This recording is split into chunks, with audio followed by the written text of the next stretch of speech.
Regents, Ms. Harrell, absent. Mr. Smith, absent. Mr. Eyre. Here. Ms. Blake. Here. Mr. Cole. Here. Mr. Jay. Here. Mr. Jordan. Here. Mr. Shanahan is absent. Mr. Simon. Ex officio representatives. Professor Gregory is absent. Mr. Smith. Here. Mr. Sherman. Here. Mr. Crum. Here. The treasurer of the board, Ms. Warren. Here.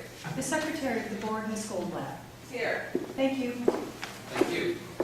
Are there any changes to the items to be considered? Hearing none, the agenda is confirmed. And at this point in our meeting, we set aside a few minutes to receive comments from the public. This segment is meant to give board members a chance to hear directly from the public on any subject pertaining to the university. I will note that while the board is very pleased to have this opportunity to listen to any comments offered and consider them in its decision-making, the board is not in a position to directly act on the comments or provide a response at this time. Any board member who would like additional information or follow-up should make that request through staff following the meeting. I will now call the names of those who have signed up in advance and ask each of you to come to the table to give public comment. Please tell us who you are and speak directly into the microphone so that everyone can hear what you have to say. And we ask that you keep your remarks to 2 minutes, and Joan will hold up the sign when you have 1 minute remaining when your time is up. And I'm just going to go ahead and name the 5 students, and you can come on up and organize yourself however you like, as we have room at the table for 2 and the others can stand behind. Sarah Tequila, John Crawford Gallagher, Josh Calgill, Rob Marsh, and Kyle Murphy. Welcome.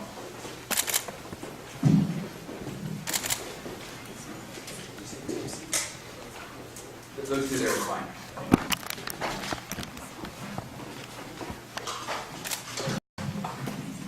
Whoever would like to go first. Hi. I am an environmental science student passionately dedicated to stopping climate change. Why? I care because I've worked in Noah's laboratory and stared under a scanning electron microscope and seen the dissolving calcium carbonate shells of pteropods in the current state of our acidifying ocean. I care because right now, ocean acidification is destroying Washington's shellfish $250 million industry, an industry in which my own uncle is struggling to keep his job each year as more and more farmers have to leave the acidic Puget Sound for cleaner waters.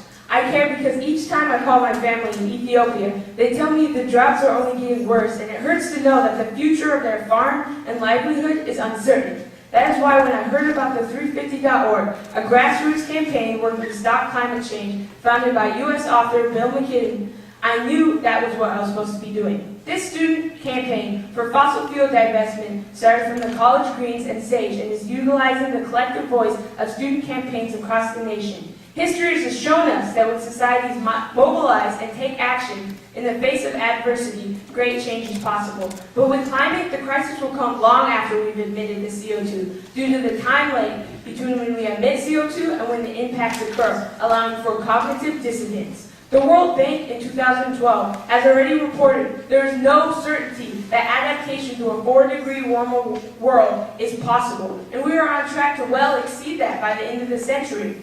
We're proud UW is committed to sustainability, and we're encouraged by the climate change initiative from the Treasury Office, but more action is needed. Profiting off the wreckage of climate change by investing in oil is morally corrupt when we know the uncertainty of our future is based on whether or not we can end our addiction to fossil fuels. UW needs to align our investor policies with our leadership role in sustainability by taking the first step toward climate solutions, divesting.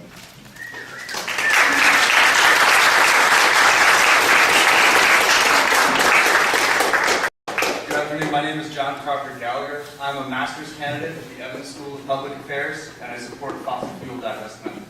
Let me explain why, using 3 numbers that demonstrate the urgency of the moment and the reason we're targeting the fossil fuel industry. The first number is 2 degrees Celsius. World leaders have agreed that 2 degrees is the absolute most we can raise the planet's temperature before we reach a climate tipping point. We've already raised it 0.8 of a degree, and the World Bank's models predict 2 degrees by 2050 and a catastrophic 4 degrees within this century. The second number is 565 billion tons. That's the amount of carbon that will raise the temperature 2 degrees. Sounds like a lot, but here's the scariest number. 2,795 billion tons. According to the financial reports of the world's fossil fuel companies, that's the amount of carbon that they have right now in proven reserve without more exploration. That's how much carbon they're planning to sell and send into the atmosphere. It's what their stock price is based on, and it's 5 times that safe amount.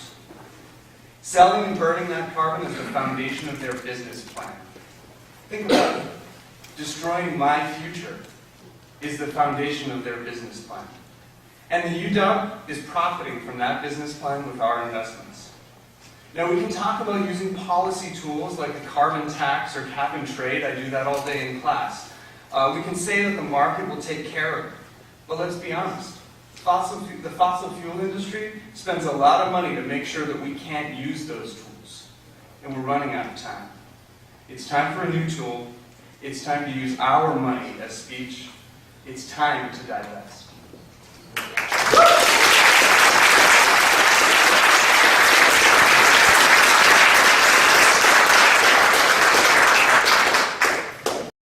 My name is Joshua Cabio. This is good. I'm a community environment and planning major, and this is why I support divestment. Why are we pursuing divestment over other forms of shareholder activism? Unlike other campaigns, shareholder proposals cannot work because climate change warrants a complete rejection of the fossil fuel corporation's bottom line. We cannot ask them to stop burning fossil fuels while profiting off of that very burning. It gives us no moral leverage. Holding direct ownership in these firms makes us complicit in the destruction of the planet, in the destruction of our futures. The only way to reject their bottom line and the destruction of our future is to end the association with this industry. Just look at the history of UW divesting from unethical industries. Take South Africa, for example. 155 campuses, including our own, divested from companies doing business in South Africa. The South African divestment campaign helped break the back of apartheid government and usher in an era of democracy and equality. If we are to stop climate change, we cannot simply do it one individual decision or one sustainable measure at a time. We must revoke the social license of the fossil fuel industry. We need to loosen the grip that it has on our government and financial markets so we have a chance to live on a planet that looks similar to the one we live on now. Because it is unethical to profit off harming others. It is unethical to profit off the destruction of common goods like air and water.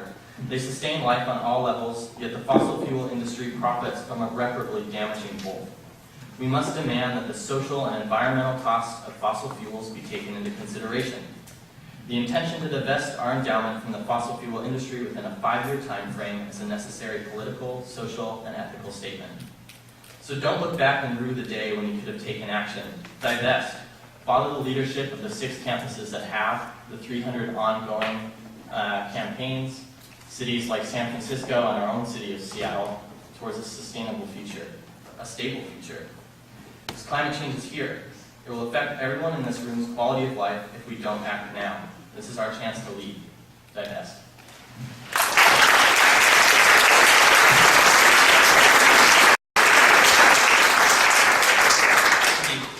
My name is Robert Marsh, and I'm an environmental studies student here and a senior. There are significant differences between a standard economic estimate for what divestment is really going to do for the UW.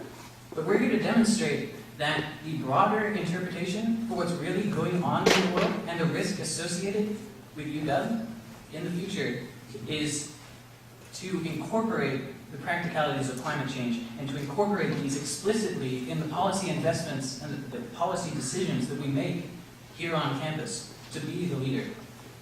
We cannot base our investment policy on assumptions that past performance of the fossil fuel industry are any indication of how they're going to perform in the future.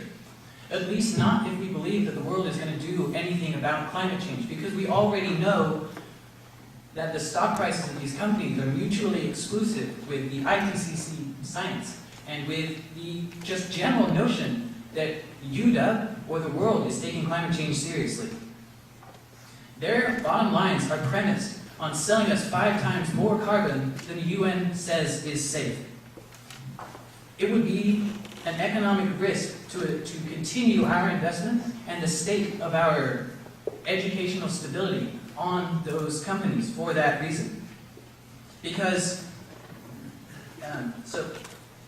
our request in this proposal that we've submitted are economically prudent because they reflect a greater respect for how an uncertain economic future in a 4 degrees warmer world or in a 5 degrees warmer world, depending on which line you look at the IPCC, but they're all far above 2. And we incorporate those far better than the impact statements which you might see in the popular press, or which we might see in any economic impact statement for the UW. And we're here to say that we need to base policy not on those simple short-term numbers. We need to incorporate the practicality of climate change in the future of this school and not isolate our economic decisions from the reality of the world and our global commitment to human rights and environmental quality elsewhere. We need to set a precedent that we're not going to allow our commitment to human rights to be dependent on economic conditions. And if you still say that practicality is the underlying issue here, then we challenge you to say what would be a practical mechanism for us to take our global leadership position on climate change and to show our commitment to the rest of the world.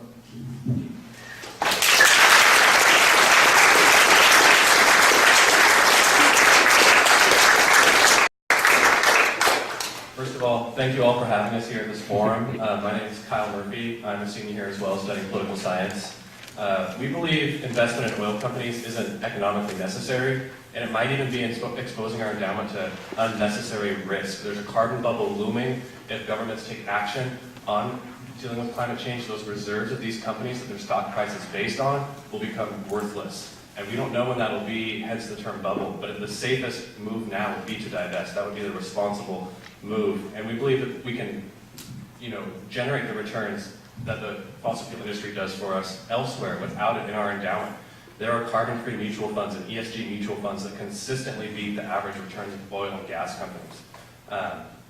And we aren't just a handful of students and people in this room calling for this change. We stand with the rest of the campus. We have over 28 RSO endorsements, legislation passed through the DIVEST UW Senate supporting a pathway and exploration into divestment, and dozens of professors and members of the public that stand with us.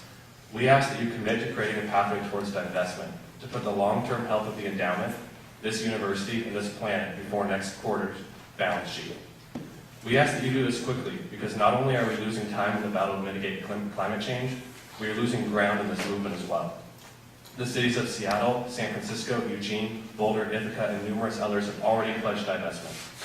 In addition to 6 other colleges, in addition to 300 other campaigns that have students meeting with their trustees and their boards right now, just like we are. These aren't just small schools. These are institutions in the UC system, in the Ivy Leagues, Stanford, and Western Washington University up north. Our image as a sustainability leader is riding on whether we take serious steps to align our endowment with our leadership elsewhere on campus. And this reputation as a sustainability leader is extremely valuable to this university. It attracts top-flight students, faculty, staff, as well as research dollars. In Governor Jay Inslee's first budget, he proposed the creation of a $10 million Clean Energy Institute on UW. That's roughly the same amount of money we have invested in the fossil fuel industry right now, and that's an example of the kind of projects that UW can attract because of our reputation. The entities that have already divested have received substantial positive press that translates to reputation, and reputation that translates to growth. If UW is seen as dragging its feet on this issue, as other universities move forward, it will degrade our reputation as a sustainability leader. Alternatively, divestment presents an opportunity to maximize that image and firmly cement our role as a leader in sustainability. As Sarah said, for each of us here, climate change touches us personally. It threatens things we love and systems we depend on. And as John pointed out, these threats are not distant. They are immediate, and the math lays to bear a cold reality. These firms hold 5 times more in reserve than we can safely burn. These firms pose a threat to our future. That is why at a fundamental level, as Josh stated, it just is not ethical to profit off and hold a stake in the destruction of our climate. By holding ownership in these firms, we tacitly support the usage of reserves that we know will harm others and ourselves severely. But there is an equally strong economic argument to make that Robbie stated. The carbon bubble is looming, and the fossil fuel industry represents the past at a time the market is looking for a path to the future. We ask that you reflect on not only your fiduciary responsibility, but also your responsibilities as a human being. We all have responsibilities to one another and to the rest of this world that extends beyond our places of work. The fate of this institution this region, this country, and this world are all threatened by fossil fuels. Holding ownership stake in these firms is bad for our endowment, our image, and our ethical obligations. We ask that you chart a new course of bold leadership that puts the long-term health of our endowment, our university, and our planet first by divesting from fossil fuels. Thank you.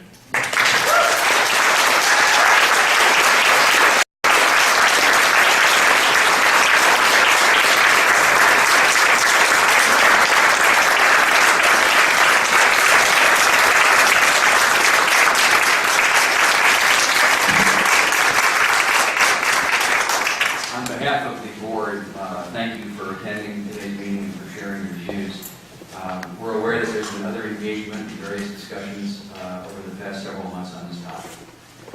As stated earlier, if members of the board would like additional information about any of the issues presented in public comment today, they'll make the request to staff and will be provided at a later time. Again, we do appreciate hearing your comments today and will now proceed with the regular meeting agenda. Thanks a lot. Thank you.